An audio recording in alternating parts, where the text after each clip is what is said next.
ಆ ಥರ. ನಾನು ಕಳ್ಸಿದ ವಿಡಿಯೋ ನೋಡಿದ್ಯಾ? ಏನು ಅಂತ ನಿನ್ಗೆ ಗೊತ್ತಾಗಿರಲ್ಲ, ಸೊ ನಾನೇ ಎಕ್ಸ್ಪ್ಲೇನ್ ಮಾಡ್ತೀನಿ. ಈಗ ಅಣ್ಣನಿಗೆ ಮನೇಲಿ ಜಾಗ ಇಲ್ಲ, ಔಟ್ ಹೌಸೇ ಗತಿ. ಮನೆಯವರೆಲ್ಲ ಸೇರ್ಕೊಂಡು ಅವನ್ನ ಆಚೆ ಹಾಕಿದ್ದಾರೆ. ಹೇಳ್ಬೇಕಂದ್ರೆ ಅವನೀಗ ನಾಯಿಗಿಂತ ಕಡೆ. ಅದೇನೇ ಆದರೂ ಅವನ ಅಹಂಕಾರ ನೆಲ ಸಮ ಆಗಿ ಅವನ ಮನೆಯಿಂದ ದೂರ ಇರೋದೇ ನಮ್ಮ ಉದ್ದೇಶ ಅಲ್ವಾ? ಮಾಲ್ತೆಗೆ ಅಣ್ಣ ಡಿವೋರ್ಸ್ ಕೊಡದೆ ಇದ್ರೆ ಏನಂತೆ? ಇಡೀ ಮನೆ ಮಂದಿ ಅವನ್ನ ಮನೆಯಿಂದ ಆಚೆ ಹಾಕಿದ್ದು ಡಿವೋರ್ಸ್ ಕೊಡೋಕ್ಕಿಂತ 100 ಪಟ್ಟು ಹೆಚ್ಚು. ಯಜಮಾನ ಅಂತ ಮೆರೆತಿದ್ದ ಮನುಷ್ಯ ಕಾಲ್ ಕಸ ಆಗಿ ಮೂಲೆ ಸೇರುವಂಥ ಶಾಪ ಇನ್ನೊಂದಿಲ್ಲ. Very well done. ಒಂಟಿ ಜೀವನ ಇನ್ಮೇಲೆ ಅವನಿಗೆ ಫಿಕ್ಸ್. ಔಟ್ ಹೌಸೇ ಸ್ವರ್ಗ. ತಾರ ನೆನಪಿರ್ಲಿ, ಹಾವಿನ ಹಲ್ಕಿತ್ತು ಹುತ್ತದಿಂದ ಹೊರಗೆ ಹಾಕಿದ ತಕ್ಷಣನೇ ಅದಕ್ಕೆ ಬುದ್ಧಿ ಬರೋದಿಲ್ಲ. ಅವಕಾಶ ಸಿಕ್ಕಿದಾಗ ಮತ್ತೆ ಕಚ್ಚೋದಕ್ಕೆ ಪ್ರಯತ್ನ ಮಾಡೇ ಮಾಡುತ್ತೆ. ಎದೆಯಲ್ಲಿ ಬೆಂಕಿ ಇಟ್ಕೊಂಡು ಓಡಾಡೋದು ಅಂದರೆ ಏನು ಅಂತ ಅವನಿಗೂ ಅರ್ಥ ಆಗಬೇಕು. ಕೊನೆಗೊಂದಿನ ತಾನು ಮಾಡಿರೋ ಪಾಪಕ್ಕೆ ತಾನೇ ನೆರಳು ಸಾಯ್ಬೇಕು. ಅದನ್ನ ನಾನು ಕಣ್ಣಾರೋ ನೋಡೋ ತನಕ ಈ ಭುವನೇಶ್ವರಿ, ಈ ಸೀತಾ, ಒಳಗಡೆ ಇರೋ ಜ್ವಾಲೆ ನಂದನ.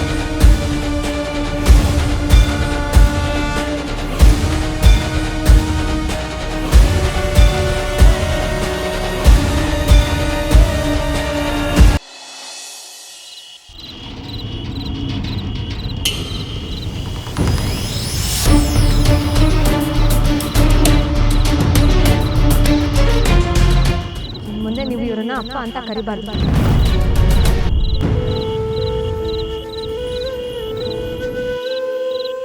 ಕರ್ಣ ನನ್ನ ಕ್ಷಮಿಸೋವರೆಗೂ ನನ್ನ ಮನಸ್ಸು ಸಮಾಧಾನ ಇಲ್ಲ. ಹಾಗಂತ ಸುಮ್ಮನೆ ಇರೋಕ್ಕೂ ಆಗಲ್ಲ. ಏನು ಮಾಡಲಿ? ಕಲ್ಲು ಮನಸ್ಸಿನ ರಾಕ್ಷಸ ಅಂತಿದ್ದು ನಾನು ಇವತ್ತು ಇವರೆಲ್ಲರ ಮೌನ ನನ್ನ ಚುಚ್ಚಿ ಚುಚ್ಚಿ ಸಾಯಿಸ್ತಾ ಇದೆ. ಏನು ಮಾಡಲಿ? ಏನು ಮಾಡಲಿ?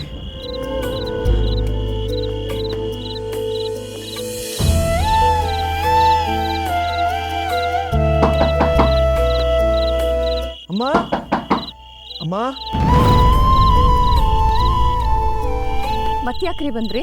ಮಾಲ್ತಿ, ಕರ್ಣ ಮಲ್ಕೊಂಡ? ಅದೆಲ್ಲ ನಿಮ್ಗೆ ಯಾಕೆ? ದಯವಿಟ್ಟು ಯಾರಿಗೂ ತೊಂದರೆ ಕೊಡಬೇಡಿ. ನಿಂಗೆ ಎಷ್ಟು ಸಲ ಹೇಳಿದ್ರು ಅರ್ಥ ಆಗಲ್ವಾ?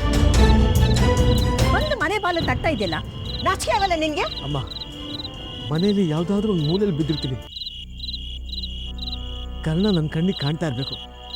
ಇದಕ್ಕೊಂದು ಅವಕಾಶ ಮಾಡಿಕೊಡಮ್ಮ. ನಿನ್ನ ಕೆಟ್ಟ ದೃಷ್ಟಿ ಅವನ ಮೇಲೆ ಬೀಳೋದಕ್ಕೆ ನಾನು ಖಂಡಿತ ಅವಕಾಶ ಕೊಡಲ್ಲ. ಪಾಪ ಮುಖಕ್ಕೆ ಇಷ್ಟು ವರ್ಷ ನರಕ ಕೊಟ್ಟೆ, ಕೊಲ್ಲೋದಕ್ಕೆ ಪ್ರಯತ್ನ ಪಟ್ಟು ಈಗ ಒಳ್ಳೆ ಥರ ನಾಟಕ ಆಡ್ತಿದೆಯಲ್ಲ, ನಿನಗೆ ಸ್ವಲ್ಪ ನಾಚಿಕೆ ಆಗಲ್ವಾ? ಭಯನೂ ಆಗಲ್ವಾ? ನಿಜಮ್ಮ, ನಿಜ. ನಾನು ಕಣ್ಣನ ಬಾಲ್ಯ ಕಿತ್ಕೊಂಡಿದ್ದೀನಿ. ಅವನ್ನ ಹೊಡೆದಿದ್ದೀನಿ, ಬಡ್ದಿದ್ದೀನಿ, ಬೈದಿದ್ದೀನಿ, ಅವಮಾನ ಮಾಡಿದ್ದೀನಿ, ಹಿಂಸೆ ಕೊಟ್ಟಿದ್ದೀನಿ. ಇಷ್ಟೆಲ್ಲ ಸಾಲದು ಅಂತ ಅವನ್ನ ಸಾಯಿಸೋ ಮಟ್ಟಕ್ಕೆ ಹೋಗಿದ್ದೀನಿ. ಅಮ್ಮ, ಕರ್ಣ ನನ್ನ ಕತ್ತರಿಸಿ ಬಿಸಾಡಿದ್ರು ಪರವಾಗಿಲ್ಲ, ಆದರೆ ಅವನು ಆರೈಕೆ ಮಾಡೋದಕ್ಕೆ ನನಗೊಂದು ಅವಕಾಶ ಮಾಡಿಕೊಡಮ್ಮ. ನೀನು ದೂರ ಇದ್ರೇನೆ ನಂಬಕ್ಕಾಗಲ್ಲ. ಇನ್ನು ಮನೆ ಒಳಗಡೆ ಬಿಟ್ಕೊಂಡ್ರೆ ನಮ್ಗೆ ಅಪಾಯ ತಪ್ಪಿದಲ್ಲ. ನೋಡ್ರಿ ರಮೇಶ, ನನ್ನ ತಾಳ್ಮೆನ ಪರೀಕ್ಷೆ ಮಾಡಬೇಡ. ದಯವಿಟ್ಟು ಇಲ್ಲಿಂದ ಹೊರಟೋಗು. ಯಾಕ್ರಿ ಎಲ್ರಿಗೂ ಇಷ್ಟು ಹಿಂಸೆ ಕೊಡ್ತಿದ್ದೀರಾ? ಇನ್ನು ನೋವು ಅನ್ಭವಿಸಕ್ ನಾವ್ ಯಾರು ತಯಾರಿಲ್ಲ. ಅಮ್ಮ, ಈ ಮನೆಯಲ್ಲಿ ಯಾವುದಾದ್ರೂ ಒಂದು ಮೂಲೆಯಲ್ಲಿ ನಾಯಿ ತರ ಬಿದ್ದಿರ್ತೀನಿ. ಶಬ್ದ ಅಲ್ವಾ ನನ್ನ ಕಣ್ಣನಿಗೆ ಬಳಸ್ತಾ ಇದ್ದಿದ್ದು. ಈಗ ನನ್ನನ್ನು ನಾನು ನಾಯಿ ಅಂತ ಕರ್ಕೊಳ್ಳೋಕೆ ಸಿದ್ಧವಾಗಿದ್ದೀನಿ ಅಮ್ಮ. ಅಮ್ಮ, ಕಣ್ಣನ್ಗೆ ಆರೈಕೆ ನಾನೇ ಮಾಡ್ತೀನಿ ಅಮ್ಮ. ಇದೊಂದು ಅವಕಾಶ ಮಾಡಿಕೊಡಮ್ಮ, ಪ್ಲೀಸ್ ಅಮ್ಮ.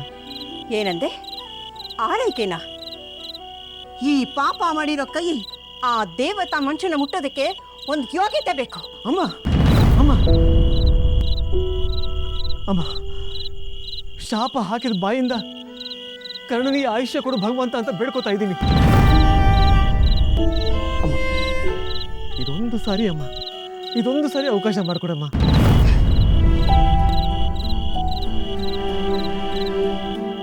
ಅಮ್ಮ, ಮೈ ಸುಡ್ತಾ ಇದೆ ಅಲ್ಲ, ಇದೇ ರೀತಿ ನಮ್ಮೆಲ್ಲರೂ ಮನಸ್ಸು ಸುಡ್ತಾ ಇರೋದು.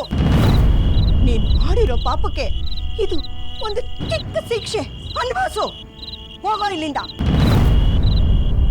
ಅಮ್ಮ, ಮಲ್ತಿ, ಅಮ್ಮ, ಅಮ್ಮ ಅಮ್ಮ ಅಮ್ಮ ಅಮ್ಮ ಅಮ್ಮ ಅಮ್ಮ ಜ್ವರ ಬಂದಿದ್ಯಾ ಅತ್ತೆ? ಅನ್ಭವಿಸ್ಲಿ ಮಾಲ್ತಿ. ಅವನು ಮಾಡಿರೋ ಪಾಪಕ್ಕೆ ನಾವು ಮಾಡ್ತಿರೋದು ಯಾವುದು ದೊಡ್ಡದಲ್ಲ. ಅಮ್ಮ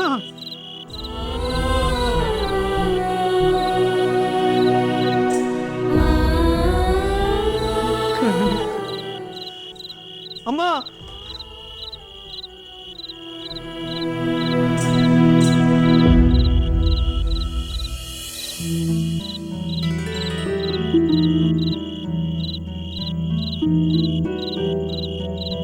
ಅಮ್ಮ ಕರ್ಣ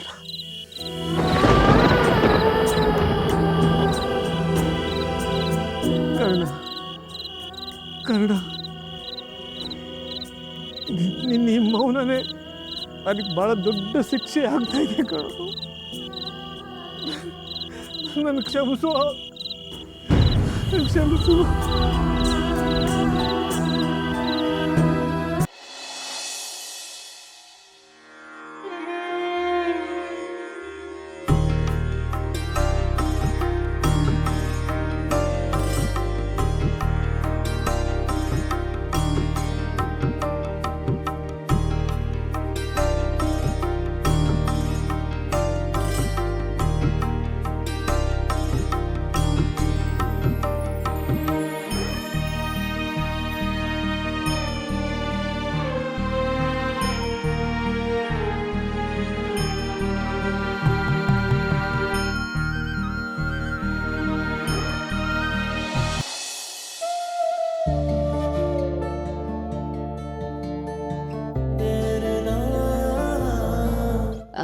ಈ ಸಲ ವರಮಹಾಲಕ್ಷ್ಮಿ ಹಬ್ಬನ ತುಂಬ ಸಿಂಪಲ್ಲಾಗಿ ಮಾಡಿದ್ವಿ.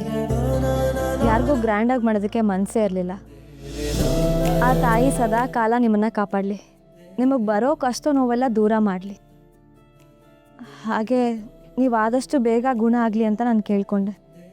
ನನ್ನ ಕಷ್ಟ ದೂರ ಮಾಡೋ ಲಕ್ಷ್ಮಿ ಎಲ್ಲೂ ದೂರ ಇಲ್ಲ. ನನ್ನ ಜೊತೆಗೆ ನನ್ನ ಉಸಿರಲ್ಲೇ ಬೆರೆತ್ಕೊಂಡಿದ್ದಾರೆ ಗೊತ್ತಾ?